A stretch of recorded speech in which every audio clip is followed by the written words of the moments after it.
Hey, Exiles, welcome to yet another episode of the Still Sane Pod. I am your host, Talkative Try, and today I have with me the master of chefs, Vinidiction. Vinny, how are you doing today, man? I'm doing amazing. It's an absolute pleasure to be here. I appreciate the opportunity. It's honestly the honor is all mine. I hope you and all the fine gentlemen in the chat are having a blessed day. And yeah, I'm excited for the discussion. I think it's going to be great. Awesome. So am I, dude.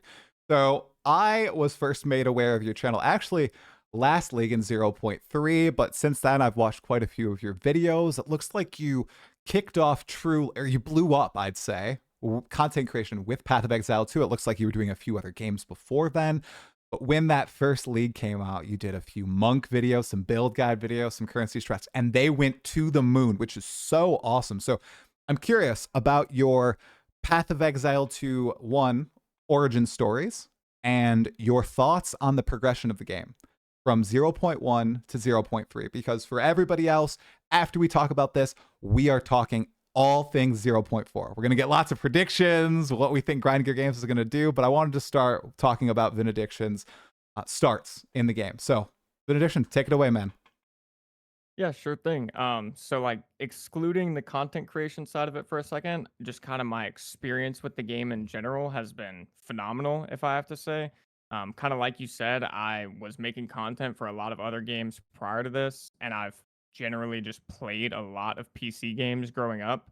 So like coming into the game, playing 0.1, and I've played a little bit of PoE 1 before, like about 1,000 hours, but I wasn't playing it right before PoE 2. I'm still a beginner, I know. 1,000 hours, what is that?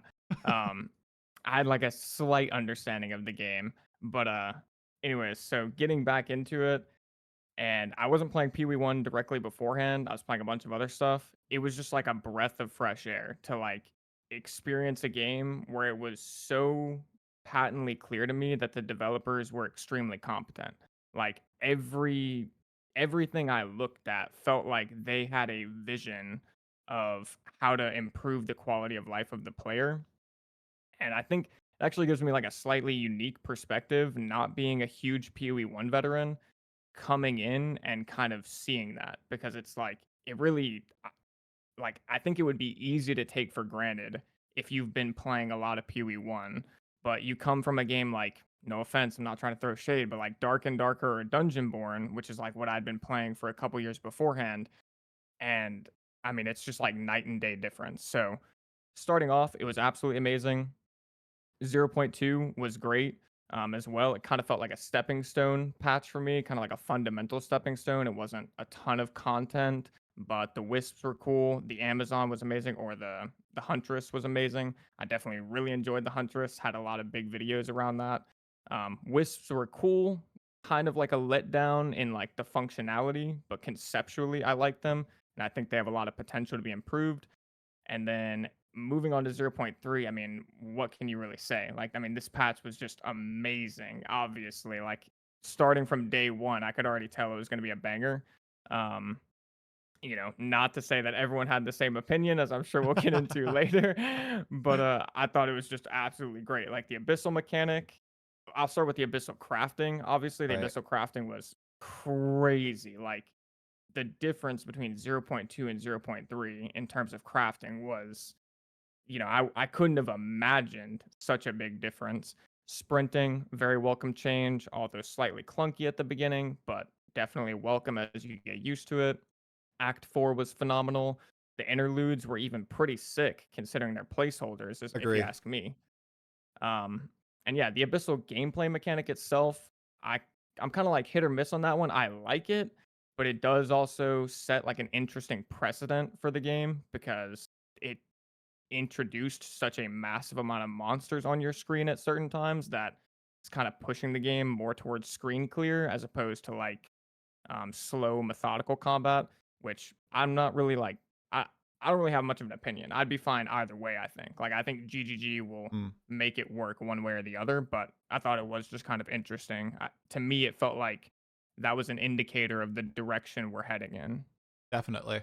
Yeah, I saw it as kind of a bellwether too, because zero point 0.2, I thought, okay, maybe we're going to go on a little bit of more meaningful combat. But with zero point 0.3, they went in the total opposite direction, just really embracing that feel of, honestly, Diablo 4, Last Epoch, Path of Exile, the classic ARPG feel of you are clearing screens of monsters, and that's the goal of the game, right? So it was really Yeah. interesting. I wonder if they're going to continue that with 0.4. I reckon they will, even though the I don't know, the optimist or the idealist within me wants to see something different, something that's not so similar to the typical ARPG experience. But also, have you played No Rest for the Wicked, that other ARPG? I have not. I've seen It a little bit of gameplay, but I haven't played it. it's like the other end of the spectrum. Like I played that for about 2 hours. I know not a lot of time, but the max number of enemies I saw on my screen was like 6 at a time. So it's kind of it's actually a Souls-like game, right? I wanted to see Mhm. something more in the middle ground, maybe leaning more toward the horde clearing, but just more readable because as we probably both know, as we played the end game of PoE2, at a certain point with Abyss, oh my gosh, you can't really see anything on your screen, right? It's crazy. Yeah, I You're mean, blowing up stuff, they're I could blowing you up, you know? yeah, with the right build, you could just turn your monitor off and figure it out basically, Exactly. like, it'd be almost no different. Yeah. Um, I wanted to quickly point out too, like, I kind of agree with what you're saying because I think a lot of people might agree that when especially if they were, like, new to PoE2 back in 0.1, the very first time you fought Count Geonor at the end of Act 1, at least for me, it was literal cinema. Like, it just blew me away, and I was like, "Wow, like, this really is kind of like a Souls-like game, but an ARPG." Like, if I don't dodge this mechanic, I'm one shot. If I do dodge the mechanic, I'm rewarded. It's like a 1.5 minute, 2-minute long fight, multiple phases. He turns into this giant freakish wolf monster, like, it was just, like, so unbelievably sick, and I do feel like we've lost a little bit of that as the game has gone on. We've already introduced some power creep into the game, Hmm. um, but it's I also, like, I don't know if it can be avoided because right. players will just get better. Yeah, I agree with you in some facets, right? So that was cinema. That was probably my yeah, my favorite moment of all of 0.1. And maybe even 0.2. I've really enjoyed 0.3, but of all those patches, fighting Geonor was just beautiful. You know, bashing my head against the wall, slowly learning, right, adjusting my build, going back, and I think I had to get a cold resistance charm, and I was trying to edit my gear around, and just feeling that progress. It was great. I would argue though, while the bosses in the campaign I think have been nerfed substantially since 0.1, I think that's a little bit of a shame. They have been buffed in the end game. They're a lot tankier. I think you are going to get those actual boss fights again in the end game, especially when you're initially progressing. Many people haven't experienced that because that mid-league patch came out that buffed the bosses, and a lot of people were done with the game or already had busted builds. So I think that'll appear there. I would argue that the even cooler part is in the campaign and happened in 0.1, and to an even greater degree, I would argue too much, in 0.2, wherein, yes, the GNR fight was cool, but you also had that almost like dungeon delving, pushing through feel in the map before GNR, the whole manor, right? Where you're fighting Mhm. those individual packs in the hallway and you're dodging in and out of puddles, and you had to pay attention to those monsters that would lash their tongues out at you and stun you. That whole experience is also just great. And I feel like that's the one that really it disappears from the game. In the campaign, it exists, it starts to dissipate in the interludes, and then the end game, it's gone. All the pack monsters on the map are fodder for the most part, and the only thing that matters is the map boss at that point. I That's what PoE1 really is, and that's what a lot of other RPGs are. That's the part that I think GGG may have just decided to not try to change, and I think that is a shame because it's like what could have been, you know? Yeah, no, I completely agree, actually, like, a little bit of the notes I wrote down for a topic later on is exactly to this idea. So I completely agree. I mean, that's like the first moment where if you've been blasting through the campaign and you haven't upgraded your flask, you go in the manor and it's like, wait a minute, like I gotta go back and get my flask real quick. Like this is about to be a disaster if I don't. Um, Yeah. and yeah, it makes you kind of like stop. And it's not just a massive difficulty spike at the boss, like you said, it is that lead up to the Mhm. boss, and it's like it builds very well, I think. So I completely agree. And And definitely, just like you said, I mean, it's a little bit different depending on your build and what time you started the character in the league. But at a certain point, even for like your first character, if you've been playing the game a lot and you're like a little bit of a sweat, around the time you hit like end of Act 2, beginning of Act 3, you're just demolishing everything. Like Mhm. you're like one tapping every pack, you're one tapping bosses if you have like a somewhat optimized build or like a meta build, so to speak. Um, and so yeah, there's definitely like an issue with the player progression power curve, which like I said, I've got a whole spiel for that later on. Oh, heck yeah. Oh, well, I'm looking forward to it. Yeah, I went back to PoE 1 this league and I really enjoyed it. But it opened my eyes to one, how different the two games are, but how PoE 2 it vividly has shifted a lot into the PoE 1 direction because of exactly what you just described there. You know, in PoE 1, a campaign, but there's total jokes. If you know anything about what you're doing, they just melt, right? You stand there, you hit, and they die. And at a certain point in PoE2's campaign, the same thing starts to happen. And it'll be interesting to see how the balance shifts because I think a lot of people do want that on the campaign. I'm in the other camp of I like building up my character, feeling that progression, feeling pushback from the monsters, and then eventually getting to that godliness once my character is all the way finished with progression. So we'll see if that Exactly. happens.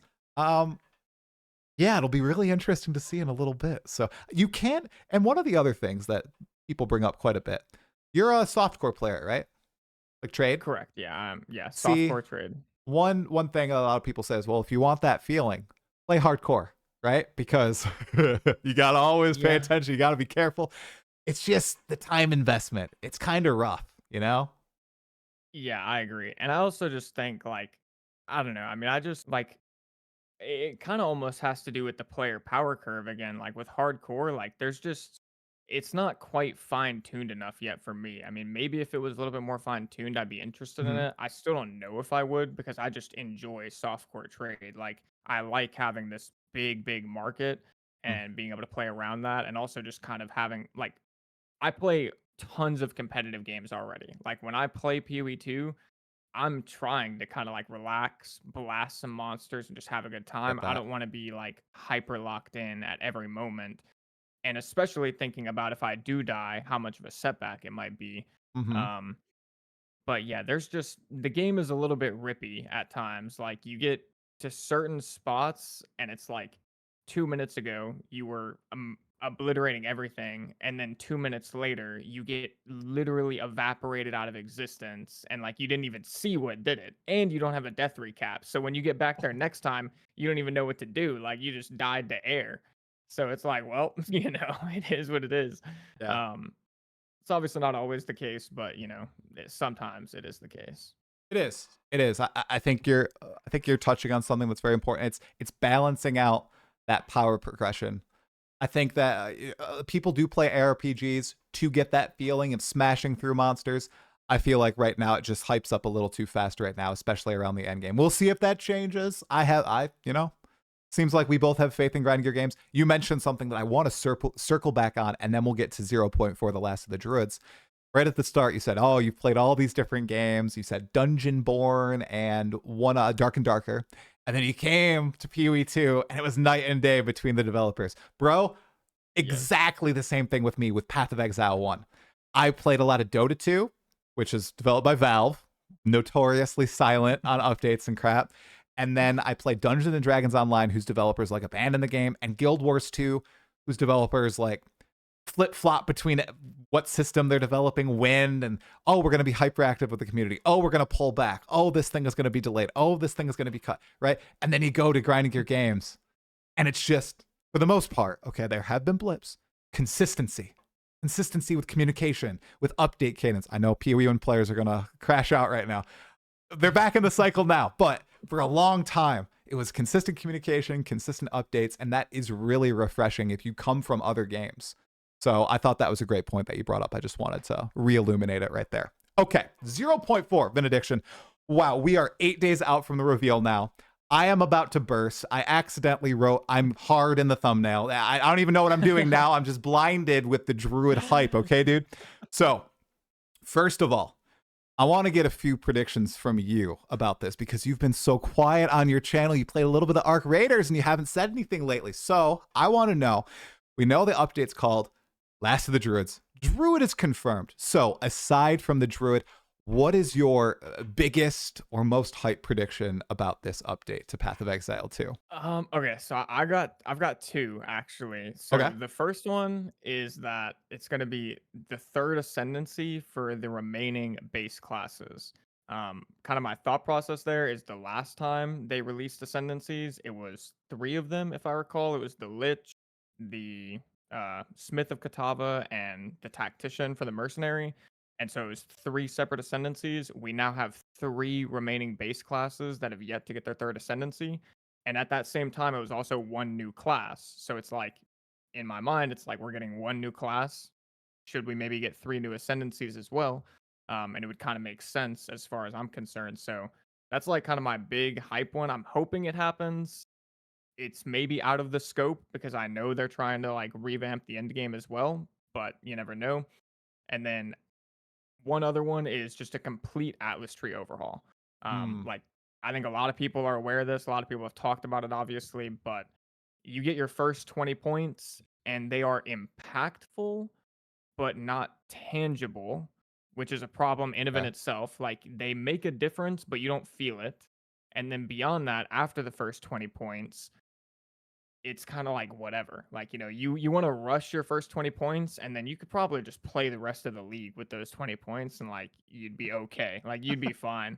But I would be much more inclined or much more happy with something where it's like, "Oh, when I get my 10th point, that means all of a sudden I have a breach in every single map or something Right. like that." Like something like, big at these intervals that are very kind of focused towards a certain thing, not just like this generalized, I've got 8 points and they all give me 3% increased quantity or 3% map mods. Like, I don't, it makes a difference, but I don't feel it. Like, it just, It's not noticeable unless you're tracking your drops in a spreadsheet, right? For the average exactly. player who makes it to endgame, they don't feel any of that, you know?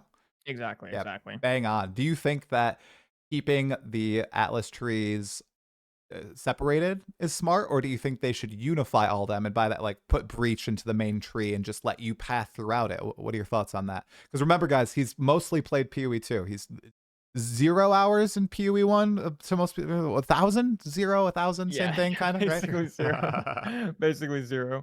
Um, it's a good question. I personally think maybe a little bit of both, but I don't Hmm. really think you can like get away without putting them in the center tree a little bit because if you don't put them in the center tree a little bit, then I feel like it's going to be really hard to make the center tree, like the general tree, be noticeable or feel impactful because I mean, what do you really have to give, outside of like these alternative content options like Breach, Delirium, Ritual, all these things. Like, if I can't push into those or optimize towards those within the general tree, then what other options do they have? I mean, I'm sure some people have some ideas, and I'd be, interested to hear them or see them. So if it's possible, I will say, I think, and this is like maybe a whole nother topic, but item rarity should either go in the Atlas tree Mm, or it should be baselined into the end game. If they don't want to get rid of it entirely, which I'm fine with them not getting rid of it entirely. If anything, I think they shouldn't. I know a lot of people do, but they need to take it off gear and they need to baseline it. Like so that way builds are not chokeholded by how much rarity you can fit onto your character because right now it's disgusting. I mean, mm. it's like the first question you have to ask yourself is can I get 150% plus rarity or not? And if not, especially as a content creator, it's like, okay, I'm not making that build because I'm going to get blasted in the comments. But then, secondly, it's like, I don't even want to play that build because I'm not trying to get a tink every 7 maps. Like, I want to get multiple tinks a map. Right, And right. the difference is just astronomical between 0 and 150. Even I've played a character, I played a ritualist. My last character was a twister rarity ritualist who had like 340 rarity, and it was it was like nuclear. Like I went from 40% rarity on my previous character because it was a super weird funky build that just couldn't fit the rarity, to that, and it was like I was like laughing while playing the game. It was like so different. See, I'm chuckling because said as a content creator, it would be just, idiotic. Do something without oh, then I didn't play with any rarity this league, and now I'm thinking, oh, when I put out my eventual druid build, I'll need to fit rarity into it somehow. I don't even play with rarity. I know that it's so impactful, and it's like one of the biggest points of discussion in every like one of the videos I see from you or Dead Rabbit. They're all like blasted with max rarity ritualist build, right? Because that's what people really care about. So because they want the tinks, they want to compete in the market. So I do think the best solution is removing it from gear or like isolating it to one gear slot, or wild idea, just making it like the harder the content, the higher the rarity. The more juice you juice the map with rarity, right? I think Yeah, that's, yeah. right? Come on, GGG. It doesn't need to be on your gear, does it?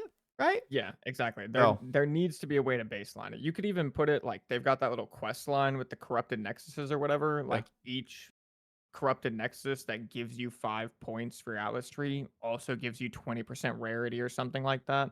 And then you keep that on your future characters.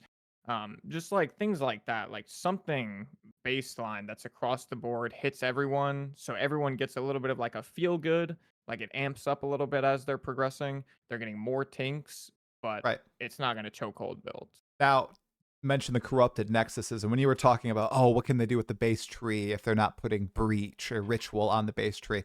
So I have a wild idea that I've been cooking in the back of my head, dude. Okay. So I think that the base tree, since they're going with this like civilization style atlas map that you're exploring and it's different biomes, why not make the base tree your terraform tree?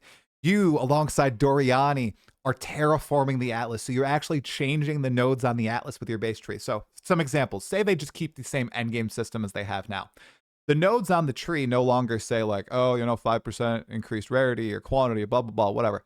Instead, there are nodes that are, giving a chance for like upcoming nodes that you unfog to be a cleansed map by default, right? So you're like incentivized to continue exploring the fog, and oh my gosh, it has that new map that I'm gonna unfog. Oh, it has a 10% chance to be a cleansed map. Or like corrupted nexuses have a 20% greater chance to spawn, or citadels appear closer together. Like all these different things would be so darn I think they have potential there if they want to lean into the idea instead of going with this bare bone dog poop I don't even care about the Atlas tree stuff. I think they should just go all out and really be experimental. Maybe there's technical. I'm probably making it sound way easier than it is technically, but it sounds cool, dude. And I think that would be one avenue they can go, because you're right. How can you spice up the base tree if all you have to play with are pack size and quantity and stuff like that? So Yeah, no, I could actually see that. That does seem kind of interesting. Like maybe, something that removes certain biomes and replaces them with other ones, right. or um I think I heard you mention it at some point, like wandering bosses like roaming Yes. around the atlas that you could like interact with or something. I could actually see an avenue where they go that route. Yes. However, I will say if they go that route, I would be super surprised if it hits 0 0.4, because like they would have to kind of like come up with all of those different types of content at once to revamp the Atlas tree around it. But I wouldn't be surprised if they actually go a route in that direction over time, Yeah. and kind of like flesh it out, build it out. It is a big ask. I'm just trying to think, if they really want to go with something different from PoE1, how can they make this exciting? Because one of the big problems I have with the Atlas right now is it just feels aimless to me. I just feel like I'm wandering and I don't have any real clear goals. Sure, they added the cool, unique maps and they have the citadels, but it just still feels like a whole bunch of disconnected nodes. So I'd agree with you, Yeah. though. I think the Atlas revamp it is pretty likely, and it would have a big impact on the way people engage with the end game. Hopefully, if Yeah. GGG cook. So And you're on the money. It is aimless right now. Even with the citadels, even with the corrupted nexuses, after you get your points at the very least, it is aimless unless you set yourself up with a specific farming goal. Like if you want to do negative rarity, Mm, you're hunting for corrupted nexuses. So that way you can then hunt for the +1 maps so you can get base types. If you're doing citadel farming, you're hunting for the citadels. But if you're not doing like these niche strategies, it mm, is aimless. Like you right. are literally just running around and you're like happy when you run into a corrupted nexus because you get cleansed maps afterwards and Hmm. those drop like loot. The monsters are running around with coins in their pockets or whatever, so it's like that's pretty cool. But Yeah. outside of that, yeah, it's pretty aimless. So, and I think the exploratory aspect of it was kind of like a selling point for me, and I do agree that expanding upon that would be a good idea. Yeah. Now you also mentioned your first prediction, new ascendancy classes. I I do hope that this is true as well. Your pitch made a lot of sense. Oh, 0.2 came with 3, 4 ascendancies, came with a new class. Maybe this patch will come with it too. So the people who aren't playing Druid have some new toys for the Huntress and the Sorceress, right? I think that's pretty likely. Which class would you be most excited to see another ascendancy for? Are there any in particular that might be missing sort of like vibe or niche playstyle type?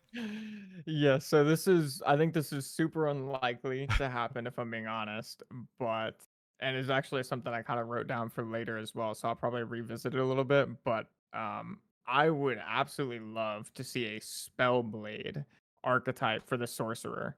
Like I Oh, think something where you're using like a sword and a focus or whatever at the same time, or you could, spice it up. Maybe you've got like a two-handed sword or whatever, and you've got some way to like kind of like how they have with the I can't think of the skill for monks right now. I play it all the time, but the hollow one palm that technique, no, the one that like infuses your quarterstaff or your hands with charge the staff. lightning and you Yeah, charge yeah, staff. charge Yep. staff. Like a whole bunch of stuff like that where you're like buffing up your weapon and then you're going in, you're doing like some melee attacks, but they have like big spell animations attached to them.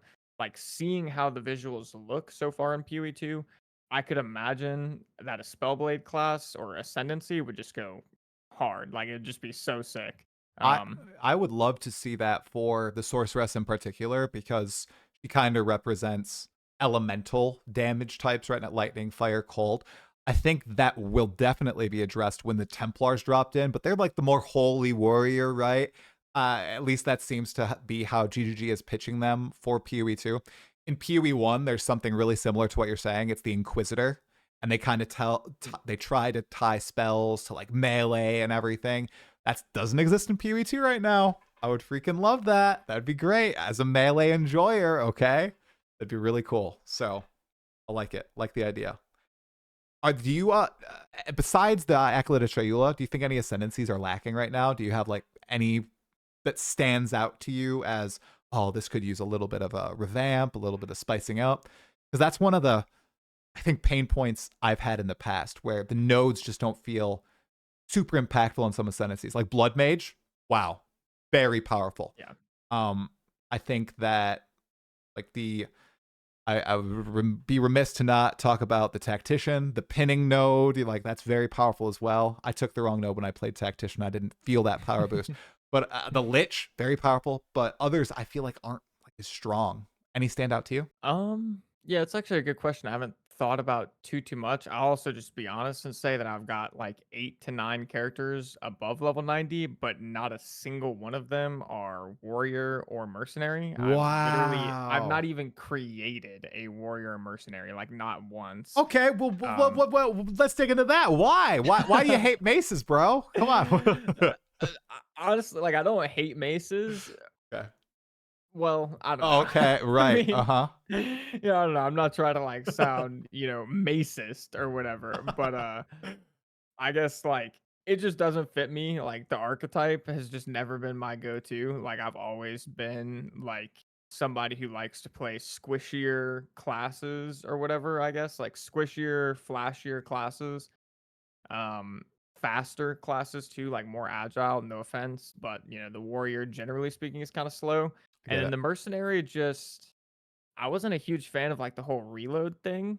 I know I've heard that it's gotten improved upon quite a bit since the release of the game, but I've also just like I've had so much enjoyment with the other classes, like Monk, that man. I've never really had. Yeah, I've never really Ah, had the opportunity where I thought, I really want to make a warrior right now. It's like, no, I'd get it. rather just make a new monk build, or I'd rather make a new sorcerer build. Like I played a monk build in zero point 0.1 Ice Strike, which was, obviously very popular back then, still is. But then zero point 0.3, I made another monk and I played Flicker Strike, and it's like a completely different playstyle. It's not even remotely close. So it's like I've got like two different classes within the Right. same class. And there's like a lot more of that I haven't played yet as well. So, it'll probably be a while. I think there's an ascendancy in PoE 1 for one of the classes, but it's the one that's like very bleed focused. Like a lot of people will play like a whirlwind Gladiator. bleed build. Yeah, Yeah. gladiator. Like when that comes out and you're like able to dual wield and use like whirlwind or lacerate. I know they have lacerate in PoE 1, which I played that. Something like that would be more up my alley for like a warrior. But right now it's like very uka chaka, like mace, big Right. slam. Right. No, I'm I like, get I'm it. like, I'm okay. You can be macist on this podcast. It's totally fine. I get it. I've also just not. I've created warriors, but I can't get them past the campaign. I just can't do it. It just does Yeah. feel too clunky. I know you can get the speed up, get the tank up, but monks, man, they feel good. They feel so good to Yeah. play. So, and that's what I Yep, want. they I do. want chunky, impactful, fast gameplay with my monk. Very responsive. What I found there. So, yeah, totally agree on that point. Now, big prediction. Those are two pretty big predictions. Okay. Ascendancies, Atlas Tree revamp. I think they're likely. Now, what's something unexpected that you're thinking might come in the last of the Druids? So, uh, once again, I've got a couple, but these will be pretty quick. I don't Yeah. want to make these too long. So easy one. Like the easy one for me is a target dummy. I've been on the target dummy hype train Oh, for a long time. I think the game needs, like, I don't even think it's like really up for discussion. I think it needs it. And at least from my perspective, like players should not like it's one thing if you don't want to look at your DPS. Like if you just want to enjoy the game and have a good time, that's completely fine. But on the flip side, the people who do want to like get into the nitty-gritty, being forced into a third-party program to have any semblance of like the actual calculations that are going on or how much damage you're doing, I think is just doesn't make sense. Like it's not normal, I guess, if you ask me, to be forced into a third party program like Path of Building, although Path of Building's great and I'm sure it'll never go away. But for your player that's like in the middle, where they want to like, does this support gem make me do more damage? Yes or no? But they don't want to download Path of Building and go watch a 30-minute guide on how to use Path of Building. Having a target dummy in your hideout, hit it with a 1-minute test, and like, you have an idea at least. Um, that's so outside of interesting, that, man. or go ahead. Sorry, I just want to go in on that. My immediate reaction was, "Bleh." Okay. But as you were talking, as you were making the case, right, as someone who really does not use external tools, there is that player out there that really wants to get the information you're talking about, but they're like me. They refuse to download PoE2. Path of Building, right? Whether it's PoE1 or PoE2. I hate the idea of a target dummy, but what if there was like a gladiator arena area you could go to and you could spawn in like a pack of mobs or one big mob? I think that'd be kind of cool. So, I don't think GGG will ever do it. Okay, well, maybe they. Chris Wilson's gone now. Maybe they will do it. But I can see the argument from your perspective and from the people who feel like they are forced into third party tools. I'm big anti third party tool. I think it takes away from the enjoyment of the game. The more monitors you need to play the game, the worse. Fight me, guys. 100%. But No, I 100% agree, especially with the game on console now. Like I get so many comments from people on oh console saying like, "What am I supposed to do?" And it's like, I don't know. Like, yeah, good luck. I see the merit. And I feel bad. I see the merit. Yeah. I wouldn't use it because I'm one of those people, one of the cavemen who's like, I like feel in game, right? It's like with the ascendancy nodes. I like to feel when I take those 2 points, like the impact of upgrading a new weapon, of getting 5 more passive points, all that. I love that. I feel like feeling it when I'm playing the game naturally. But there's that like intersection of players who are like, oh, I'm so frustrated that I can't test this stuff out. I'd love to test it out. So I'd, I'd throw my hat into the ring for it. Okay. What was your second idea? Sorry. Go for it. Second idea would be visual clarity changes, in particular opacity. I never know how to pronounce that. Sliders of sorts. So some way that you can like turn down the visual effect of your skills, as well as maybe certain map effects, like Delirious, for example. Like if I could just tone that down a little bit, like something in between a regular map and a Delirious map. Um, and especially in certain boss arenas, like once again, when I was playing Twister Ritualist, like at a certain point, I'm like pumping out like 60 twisters at once, and I like literally can't see the screen. Like the whole boss arena is filled up with twisters. It's like if I die, I die. If there's a big one shot mechanic here, like it's my time to go. You know, Yeah. like it is what it is. Um, but yeah, if I could have some way to just crank that down a little bit, and I really like the idea of the sliders because it keeps the agency in the player or Hmm. with the player, which I think is pretty important. Like I think especially for something like this, some people want all of it to be there, some people want none of it to be there. And there's no way GGG is going to be able to like do the perfect across the board change for everybody. So just give us some sliders. Everybody can tweak it however they like. I had a funny scenario. You're playing your Twister build, and you're at a boss arena, and you're clogging up everything. And for someone who doesn't know about this option, maybe there's like a little clippy, a little Ray class clippy that pops up and says, "You have the option to turn down your opacity in this menu little thing, right?" Because it Yeah. is I okay, I get frustrated with the visual clarity, and I've never played a build that insane. I didn't see your particular build, but I saw Snoobe85. He had a Twister build as well, and he ran like an infamous map where I hated it. I hated every second of it. Some people love every second of it. They're like, this is why I play ARPGs. I was like, I hate this so much. And it's something that GGG, like they addressed long before PoE2 came out, and it feels like they've let it slip because one of the goals, right, was to help with visual, like to make the game visually clear again. Because PoE1 lost the plot a little bit. And you said, what, 60 twisters or something per second? Right? They've used Not per second, but like in on the one cast. screen. Yeah. Right. Okay. Yeah. Oh my God. One cast. That's And crazy. and Oh, by the time before they go away, I'm sending out another 60. So like it's never ending. Like it's geez. just That's there. crazy. See, so they like talked about, okay, PoE2, you might not shoot out 60 twisters like in PoE1. You'll shoot out 10, but they'll have the power of 60. It's like, I think that's, I don't know. And it's not, I see someone in chat saying, oh, it's jealousy. It's not jealousy. It's like, you guys can have fun. You can have fun, but I feel like just like keeping the visual consistency of the game is kind of important. And if we're able to scale it like that, and people are going to do it. That's what people are going to push for, I suppose. So I Yeah, just wish that's the true. top level was a little more clear. Yes, that's all. Yeah, and if you ask me, like it'd be no, it wouldn't hurt me either way. Like if it was, well, I shouldn't say. That. I should say like it wouldn't bother me if it was less than 60 twisters. Like if it was 10 twisters, but it was the power of 60, like they kind of originally stated, I'd Hmm. be more than fine. I mean, the only potential drawback there is if we go towards screen clearing, then like I'd like to keep my 60 twisters all of a sudden, but Mm-hmm. so it is kind of a tough middle ground. But currently, like when I'm in the Zest arena and I don't like the hands are literally like coming and peeking through the top of my twisters before they smash me. Like I don't even see the ground effect and them like coming up. It's just like, okay, something might need to change a little bit here. Right. Yeah.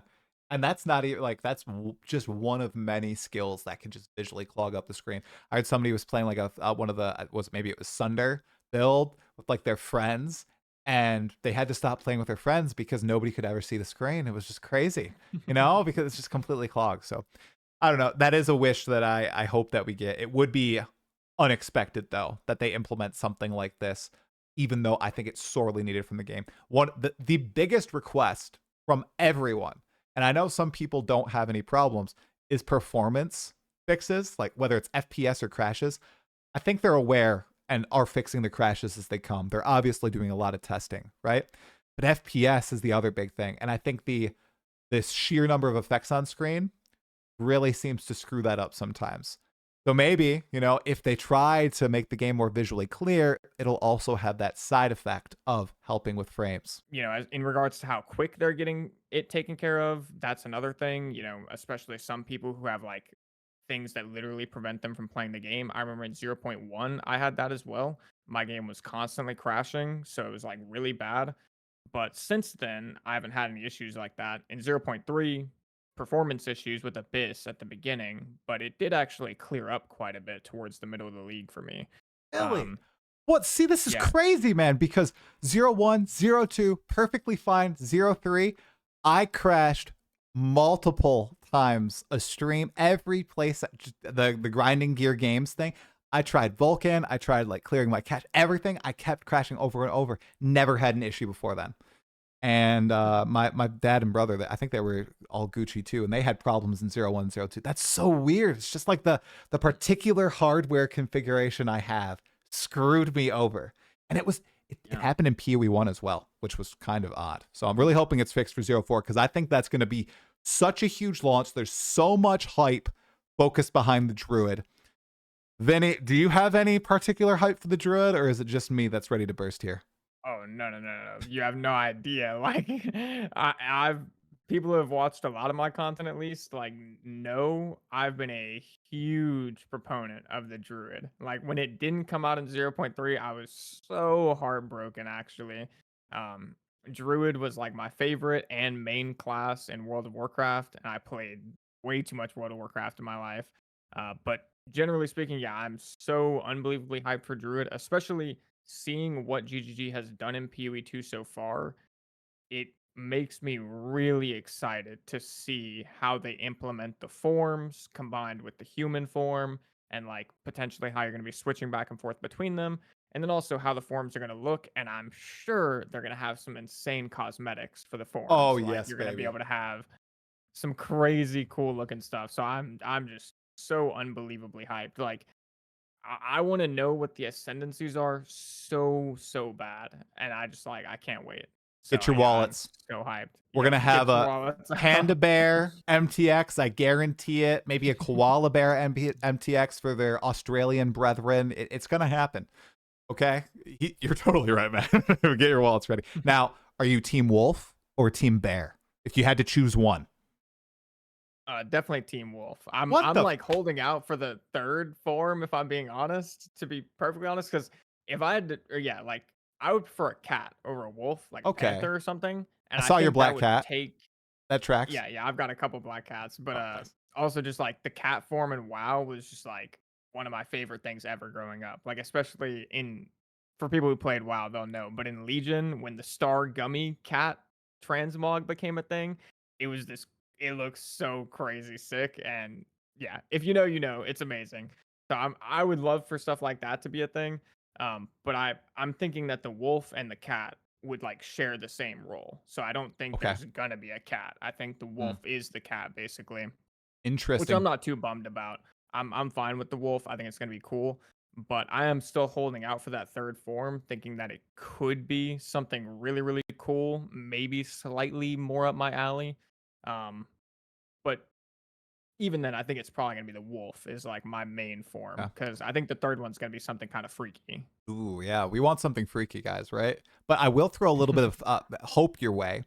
Back in 2019, when PoE 2 was first revealed, there was a cat form listed as coming, and it was attached to a Huntress Ascendancy class. It was a Ranger Ascendancy class back then, but I think that might be the missing third Huntress Ascendancy called the Beastmaster. So maybe there's a Oh, form exclusive and it's a cat form. Then you could pop in, play a little bit of Huntress, get your kitten on, right? They'll yeah, no, that would be awesome. There'll be Black Cat MTX, Tabby Cat MTX, All Tiger MTX. I'm sure every single one. So yeah, limitless. Honestly, I'm shocked they didn't put this in PoE 1 because this is microtransaction heaven for grinding gear games. Yeah. They're about to Yep. get filthy rich. Okay, so maybe Tencent said they had to make the Druid in PoE 2. Maybe it was instituted by them. Okay, let's see. We talked Druid. We talked predictions.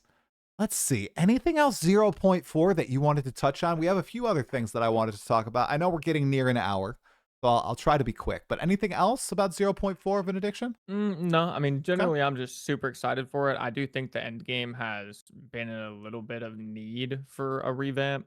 Um, and they've been like touching it up as we go. Like the mid league patch in 0.3, I actually thought was quite good. I know it was like kind of hit or miss for people, Hmm. but I actually think it was a step in the right direction. Obviously, getting rid of towers and kind of lowering the ceiling of maps and raising the floor, like kind of squishing it in the middle because it was just like rough. Like if you're a beginner or you weren't like really like a sweat basically, the difference between like the low end of mapping and the high end of mapping is just nuclear. Like it's literally insane. So like squishing it down a little bit, I think was good. And it also was just very annoying looking for 2, 3 tower setups and like everything else outside of that felt really bad. Um so I think they've made a lot of good steps, but generally I am excited for the big revamp. Yeah. 0.4 should be exciting. We learn all about it in just under 8 days, so it'll be great. Now, Benediction, there is one topic, a little bit of a spicy topic, a PoE2 topic that I have to ask you about it. You know, if we got an interview with you, I want to talk about it, okay? So 0.3, I think, was pretty beloved, especially compared to the 0.2 launch. That one, a lot of people did not like it, okay? So with 0.3, you released a video about, I think it was called like Path of Exile 2 needs this, or like the PoE2 community needs to change or something. And it was talking about, correct me if I'm wrong, people either rage baiting or just hating on the game. And it was the catalyst for the tourist crash out that has now turned into a meme. I would argue, being in the PoE community for 6 years now, a few different gaming communities, one of the biggest creator centric like meme crash out fallout things I've ever seen. Okay. And your video was the catalyst of it. I actually agreed with a good chunk of stuff in your video. I thought it was pretty nuanced, and I've experienced many of the things that you called out in that initial video. So I wanted to ask you, because I don't think you made a follow up on it. Maybe you talked about it on stream, but I was just curious, what was your take on one, the fallout, and two, like the message it kind of ended up sending to the community? Because I'm sure you're well aware, like Zizarin reached out to the clip channels and said, yo, stop taking my clips out of context and making clear rage bait. They actually stopped doing that, which I think is a net positive for the community. So it ended up doing like quite a bit of good. So I'll let you take the floor. Go for it. Go for it, man. Yeah, well, what can I say? I mean, good times, good times. Mhm. I brought the gasoline to the dumpster. Counteract showed up with the flamethrower, and history was made. I mean, it is what it is. For those of you that don't know, like a lot of people in the comments were severely confused, of course, but for those of you that don't know, I've never made a drama video ever before. And like a lot of people were coming to the comments saying, like, oh, this is how you get views, or like, oh, this is what you want to do, or whatever. But that's not the case. Like I had a very like well-hearted intention with the video. Like it was not like a lot of people probably won't believe that, but it's the truth. Like I love the game, and I had seen both in 0.1, 0.2, and then of course in 0.3 as well, almost the same thing happen every time where Mm. the league launch, like there's so much hype building up to the league, which is good for the game. And then the league launches, and of course, there are people who are like happy and are having a good time, but there is this looming like negative sentiment around the game that has been present in all three leagues. And when it came to 0.3, it was like the patch was so good to me. It was such a hit, such a banger. And then I woke up the next day and I like saw that same thing and I was just like, I can't take it. Like, I just like somebody has to say something about this. And like, as a community, we need to like try and do a little bit better, make a change. Um, the video was not perfect. Like, obviously, that goes without saying. I've never made a video like that before, so I didn't expect it to be perfect. Some people did, but like, that's on them. It is what it is. I still stand by a large majority of actually what I said in that video. Yeah. one thing that I think I maybe could have formulated a little bit better is that I should have directed a bit more of the blame towards the clip channels, which I didn't really Mm, do in the video at all. But that's like a very nuanced topic because I mean, there's a lot of analogies you can give, and not everyone's going to agree with all of them. But it's like blaming a cop for giving a speeding person a speeding ticket, or it's like I don't know. There's like a lot of analogies you can come up with, but I mean, if you want to be like really straight to the point, it's like, and a lot of people would say, "Oh, you're taking these clips out of context," and it's like to some extent I am, but the context that you're referring to is putting their entire 10-hour stream in my 15-minute video. So like, mm, obviously, I'm not able to do that. And I mean, let's just be straight here. Like, if a content creator 99% of their stream is family friendly, not making any slip ups or whatever, and then for 1% of the stream, they drop a racial slur, like everybody's taking that out of context and nobody's going to care. So it's like, mm. I just think as That's a a good analogy. streamer, yeah, as a Yeah. streamer, you have some level of responsibility to be mindful of the fact that whatever you say can and will be clipped out of context, no matter what, and could be pushed to a much wider audience and have a much more lasting effect than what it did on your stream. Yeah. And so, yeah, I Uh, mean, you know, I think I'll let that's you well take the floor said. for a second. I think that's well said. I love the opening, with the dumpster fire analogy. That was really good. I think that's very apt.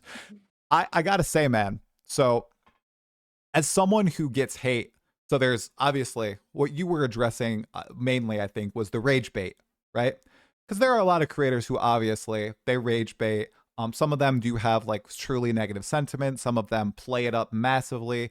Some of them, I think, where it goes too far is when they like personally attack like developers, people, company, like just attack the game. Call the game absolute. I try not to swear. Call the game absolute crap, right? Lay out how it's bad. A lot of people go to the next level and they start to like personally attack people, and that's happened a few times in the PoE community. And I don't think anything in like 0.2 or 0.3 or even 0.1 rose to the previous levels, and people PoE 1 veterans will know what I'm talking about right now. But I still think it's bad, and it's just not, I think, good for the overall soul of the community. So I thought that was great that you called it out. I've called it out before too, but because I'm in like I'm in the opposite camp. I'm like I'm like known as I've never said a bad word about grinding your games ever. I've never said a bad word about Path of Exile 2. I love the game. I want it to have my babies.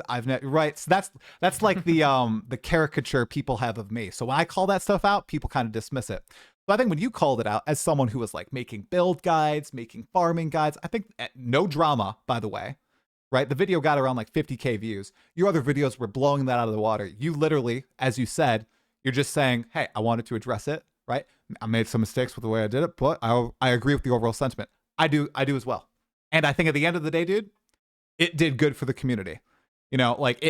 Your video was the catalyst for like Ziz and maybe some other content creators too to reach out to those clip channels that were propagating everything that people were feeding, and it was coloring their perception about like Rax, DM, Zizarin, like King Kongor. Notice the creators I'm naming who actually love the game, right? And they just have frustration with it. That's all of us. I was joking earlier, guys. I've flipped out at Pee 2 before, obviously, and I have problems with the game. But, for the most part, those are very positive forces in the community. And I think it is good to call out people who are purely just trying to stir up crap. So, and I feel like that did stop a little bit. We'll see what happens in 0.4. Over under on if it happens again. What do you think? Think it's going to happen again? I think it'll happen Yeah, again I to think some so too. extent. To be perfectly honest, I think it will. I think I so don't know too. what it is about this game. It just like People are it like passionate. breeds that energy. People are That so is true. passionate, man. They freaking, And they have a reason to be. To be fair, and that is one thing I kind of messed up on as well. Is like I kind of underestimated the amount of passion that the PoE 1 players have because of yeah, the amount of money that some of these people have invested into the company, into microtransactions, supporter packs, all these things. And I can kind of sympathize with that. Like you know, you invest a lot of your support into GGG for PoE 1, PoE 2 comes out, and a major selling point is that it's not going to be like PoE 1. So, you know, it's like I can understand that, which I maybe should have, you know, touched on that a little bit in the video. I didn't, but you know, Hey, dude, it it's a is what it is. 10-minute video. You can't stuff all that crap into it, right? On a Exactly, very, exactly. it's a very nuanced topic, right? And I saw a Yeah. lot of like people hating on you in the comment, and dude, it just happens. I hope it didn't like disincentivize you to like do anything, because that's kind of stuff just happens. I was so sensitive at the beginning of the year, dude. Like all I took so much to heart. Like, so I made a video very actually similar to yours, that I said a lot of stupid things in that video. It was called like the massive Path of Exile 2 hate is ridiculous. It blew up similarly. Asmongold reacted to it. I said so much dumb crap. I also got similar hate in the comments. I was calling out kind of the same thing. But it was more so like the community, not content creators. Oh my gosh. And I got so dejected after that. And then the same thing happened in 0.2, where I tried to call it out again. And I was like being positive because I enjoyed the game too and the game state. And I voiced that. And it was the same stuff. And I just realized, you know, people are so passionate, you know, and as long as they're not making death threats and crap, okay, let them do it. Whatever. I don't care. Go for it. You know? Yeah, I will say this is not to be like a pity party, but Mm. it was crazy. Like I've never not even nothing else comes close to being as close as I was to quitting content creation after that video. I Thankfully I I get it. didn't. Good. That's all I'm saying. Like, good. Yeah. You didn't. Calteract didn't. People, and I don't think you really made like any massive mistake. I feel like Cal did, but I don't feel like you did. But it's good that you didn't quit and you just learned from it and you moved on, because that's, you fail fast. Okay, that's like, I love that saying. Okay, you just learn from the experience and you move on. I'm glad you didn't quit, dude. I'm glad, because I know that was probably an absolute just maelstrom of chaos. So, oh god. Yeah, it was like it was pretty crazy too because the first day the video had overwhelmingly positive feedback. Like every single comment, it was like a 99% like ratio. My channel average is like 97 or something like that. Holy. Overwhelmingly positive in the comments. That video And it over the circulated. course of the next 3 to 4 days went down to like 60% like ratio and the comments got really nasty. And I have no ill will towards Caltrack. Let me just clarify that really quick. Yeah. But when he hid his video, everybody that was reacting to his video because they could still get to it via the link, Yeah. they were putting in the comments, here's this guy's video, but it's taken down now. So here's the original video. And the reaction, they wouldn't address anything I said. Like some of these people that were reacting, like how much I would have loved to just have a one-on-one with them, like live on stream, I don't care, Yep. via Discord, whatever. We could hash out our beliefs, discuss it. It'd be a great time. I'd be respectful. But like they react to his video, don't address anything I say except maybe the last 5 seconds. They're like, oh, the guy who originally made the video, he wasn't super unhinged. But in the comments and then in the description, the hate is like Yes. funneled to Yep. me, which yeah, I have a couple pet peeves with comments, like people calling me liar, people Oh saying yeah. stuff or saying I said stuff that I didn't say, which the amount of that, like the amount of people that think I called people tourists is crazy. It's crazy. I never like yeah, I would never say I that get because it. I wasn't even playing PoE 1 before Right. this, like outside of the 1,000 hours. Mhm. So, No, you I know, I but yeah, totally get it. It hurt. I no pity party, but it does hurt, guys. Like the torrential, when you are go from like in your personal life, say you like talk to maybe 20 people a week, okay? Your mom, your dad, your girlfriend, your brothers, your friends, you know, you talk to, and then you're exposed to thousands of people throwing slurs and telling you things that you didn't say, and now you're like, "Oh, did I say these things?" Like, it's a lot to grapple with in your head. You can get lost within it. You know, I've done that many a time, and it's taken like the past year to try to like grow an armor essentially, because I realize that a lot of this, it's just people that are mad. This makes them feel good, right? I know what I say. Like I stand by my beliefs. I know what I say for the most part. Um, and a lot of the stuff people say, I say I do not say, and it's not true. And I feel the same with that video. Like I said, I agreed with probably like 90% of what you said in the video, right? And I think a lot of people felt that way, but the conflation really hurt, you know? So yeah, I Yeah. get that. I get it, man. Thank you for Yeah, talking about it. I was very curious just to hear your take, and like I said, I'm glad you didn't quit. That's good. yeah, thanks. I appreciate that too. And I'll just say two last little things for it. One, some people definitely gotta calm down a little bit with the comments. Like, but the other thing I was just gonna quickly add is that I feel like I got gaslit into genuinely almost believing that constructive criticism was like a figment of my imagination. Like, I feel like I was very strong in the video that I have no issue with criticism. I provided criticism for the game within the video itself, but I was trying to make a very clear distinction between I'm going to call the game poop or I'm going to call the developers liars, which that there's a whole side tangent about that I got into with a certain creator whose name shall not be named.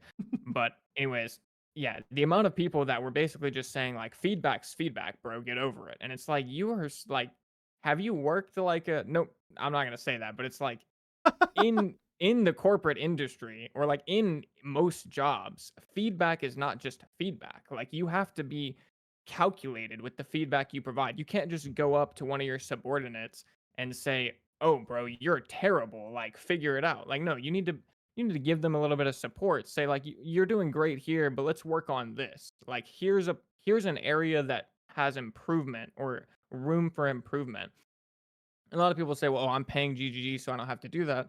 And it's like that's fine. You don't have to do that, but you're not a content creator. Like you're not one of these streamers that are not only paying GGG but also making a living from a game that GGG has developed. I think it works out better for literally everyone involved if you take a couple seconds before you provide your criticism, make it constructive, and yeah, it's not that hard to do either. You know, it's like it's pretty simple. Everybody knows what it is. Everyone knows how to do it.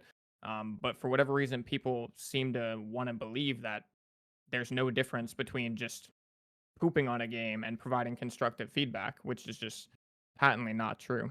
Yeah, And that's like probably the biggest point that I'd die on that hill 100%. yeah, you're speaking directly to me, man. So that's why I've really, like I said, that was one of the first videos that I saw of yours, personally, and I watched a few others, and I really respected how you conducted yourself. And that's a choice that we all make, not just like content creators, but people on the internet. You choose how you conduct yourself, and it can be a reflection of how you are in real life. You can take on a persona if you'd like to, and I choose to take on the person I am in real life. Like I choose to be that way. And a lot of people might see that, like what you were saying there, a big term that was thrown around for me personally, I don't know if you got this, was toxic positivity, because I always like said criticism, but then I also like said compliments. I'm like, hey, enjoy this. This is bad. Or I tried to phrase things in like a polite way instead of just, you can give the criticism and you can say, oh, this is crap for X, Y, and Z reason. And you can be really extravagant about it and really like polarizing. And maybe you get the point across better. And it sounds more authentic. It sounds more real, because I do think in today's day and age, a lot of people do speak like that. They're constantly swearing, they're constantly making hyperboles, and they're saying, "Oh, this is the worst thing ever. This is the best thing at right." And I intentionally try not to do the former, calling things like the worst thing ever. I think where I slipped, and I think this was valid, is like calling, saying the best thing ever and constantly exaggerating in that positive direction. It's like the mediation, constantly doing that in my head. Even if I feel that way, I like try a little bit better to moderate myself, to provide criticism and feedback in the best way possible. Like highlight the bad, highlight the good. It's like a constant battle, is all I'm trying to say. And I appreciate, and I think you've conducted yourself well, and I appreciate it. And I appreciate a lot of people who conduct themselves like nicely in the comments. You can crap on me all you want. Don't lie. Don't call names. There's no need to do any of that. You can say I'm the worst person ever and here's why. That's good. But don't call me a shithead and lie about it. There's no need to do that. Same with Vinidiction. You don't need to do that about anybody, even if it provides you a little bit of temporary joy or excitement. There's like no need to do that, guys. Trust me. In the long run, it hurts your soul. Hurts your soul, man. Yep. Yeah. So, all right. Well, that was a good bookend to that little topic. Now, there is one question I always ask everybody at the end of these podcasts the first time I talk to them, Vinidiction. And that is, You're now Jonathan Rogers. You're being asked to play the game on stream live to prove that you actually play Pee-wee 2 and aren't just a tourist, okay? You get to put one thing in the game, anything you want, a league, an item, a class, an ascendancy, change up a system. What would you put in Path of Exile 2 if you were the game director? Okay, so I've got 3 of them, but 2 of them I've already touched on, so I'll just briefly reiterate those. Third Ascendancy for the Sorceress to be Spellblade instantly, and then Target Dummy instantly. I would put both of those in the game. Boom, boom. Get on it, Yep, boom, programmers. boom. And then and then the next one, which I haven't mentioned at all, which I don't know. I don't know how people would feel about this one. It's kind of like thinking if I was really the game director, but I would add mounts. Like it would be such an unbelievable money move. Like it'd be better than Druids. Like it would be so crazy. How would you add much mounts? money- More like Roa type skills? No, I'm talking more like Cosmetic?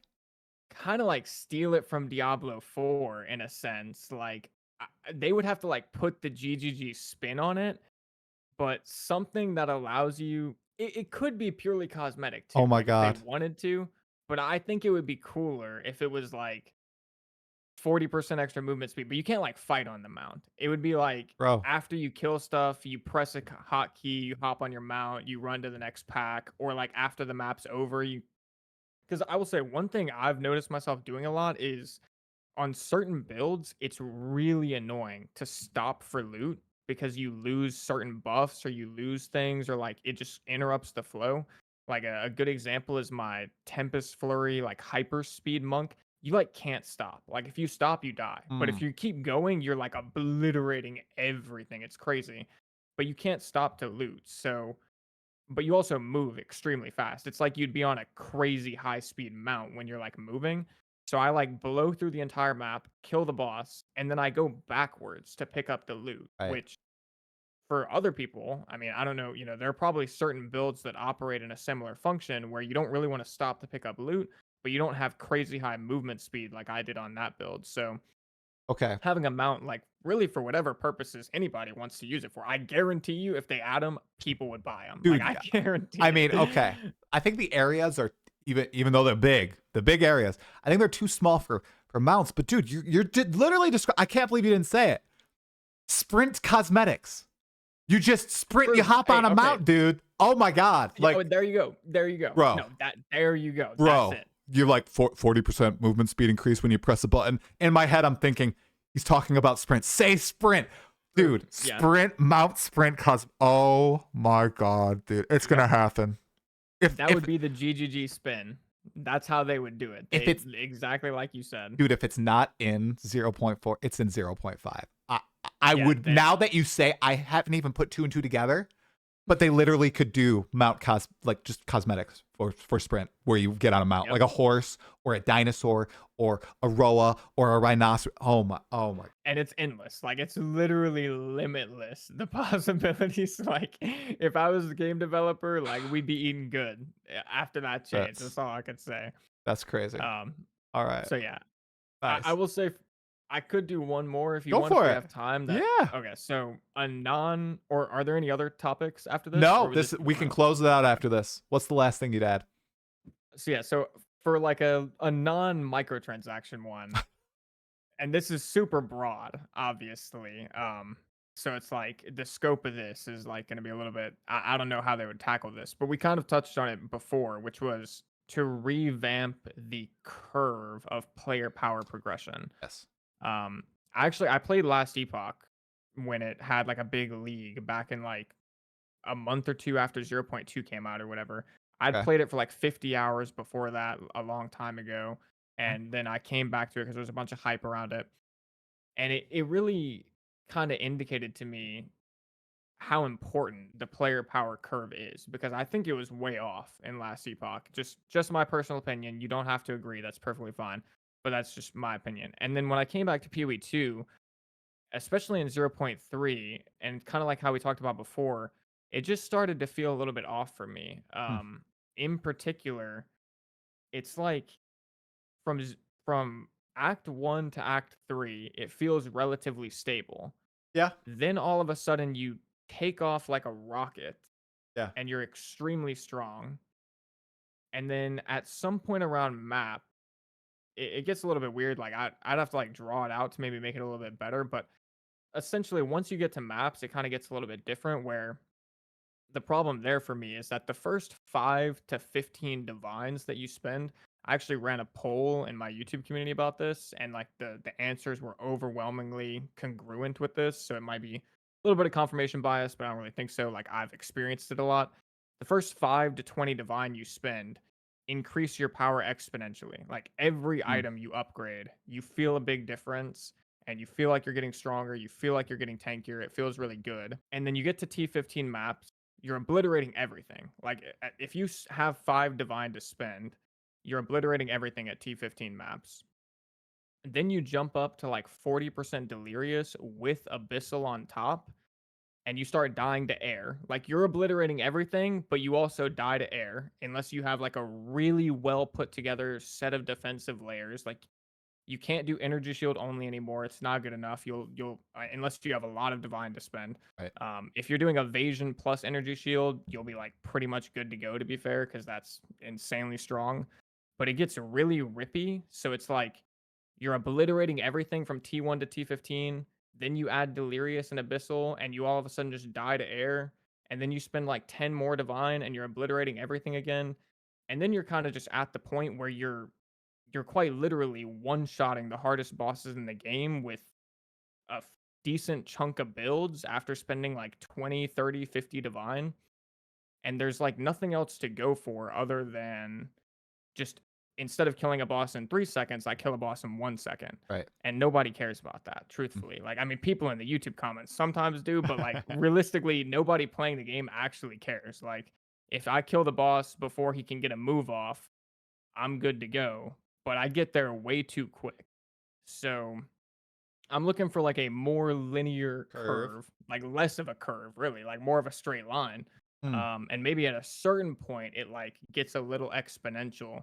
right. But right now, it's kind of like all over the place. Like, I get especially, I that. mean, another good example is Jamin Ra, the final boss of Act 2. Like, I'm sure a lot of people are familiar.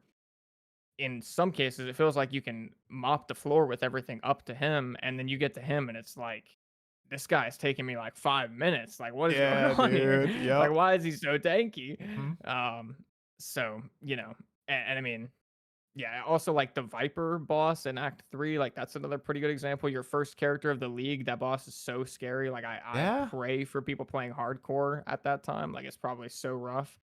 Ri- But yeah, I would love to see a more smoothed out Curve. curve. Okay. So a smoother like progression slash difficulty curve in the game itself. Correct. Yeah. Yeah, yeah, I think that's definitely fair and something a lot of okay, a lot of my viewers might like to see. I would love to see it as well. I love the feeling and the initial campaign, and then like you said in maps, it just feels funky, right? I almost feel like T1 to T15 kind of feel the same, and it feels like there should be a change up there, you know? Like you should feel the Yeah. the progression. I get people are like, "Oh, well you can stepping stone all the way from 1 to 15. How cool." I don't know. I feel like that might be the for a lot of us that might be the journey of the league, at least for me. You know, going all the way from Mhm. there and then killing Arbiter for the first time. So, yeah, I think this end game patch should address progression in some way, whether it's the Atlas tree, the way you traverse it, and all that. It'll be cool to see, man. This was a good Yeah. one. This was a good one, Benediction. Dude, did you have anything else that you wanted to touch on or say? This is awesome. Oh my god, we went an hour and a half. Holy crap. Yeah, no, like I said at the beginning, I absolutely appreciate the opportunity. It was an absolute blast and honor. I think we share quite a few views about the game. We definitely, people were definitely lumping both of us into the toxic positivity camp, even though, I mean, we both know that we criticize the game just in a calculated way. Yep. And it is what it is. But like, I would like personally, I'm a big believer in spreading positivity. Like, I Ditto. think the Ditto. world is like severely deteriorating over the last 20, 30 years, especially with online culture. Like it's like we need more people to be positive. Like we need it. Oh, and So it seeps into the real world too, man. yeah, no, 100%. I went to this place a few weeks ago. We stayed there. It was like a water park, and I'm carrying like 4 suitcases in because I'm an idiot and I'm trying to carry everything all at once, right? And I'm walking up to the door, and there's this family going in, and this dad is holding open the door for his wife and his daughter, and he locks eyes with me, right? And they walk in, and I'm like 15 feet away trying to make it to the door, and he locks eyes with me, and I say, hey, can you hold the door, please? He locks eyes with me, looks down to the ground, and like walks through the door and closes the door behind him. And I'm like, maybe he was a hater. I don't know. Maybe he recognized me, but like it seeps everywhere, and I hate it. So that's why every time I try to interact, I do try to exude that. Like I share my frustrations, but you can share frustrations in a way that isn't like trotting over people, knocking over, lift people up, don't knock them down. You know? Yeah, I completely agree. I completely agree.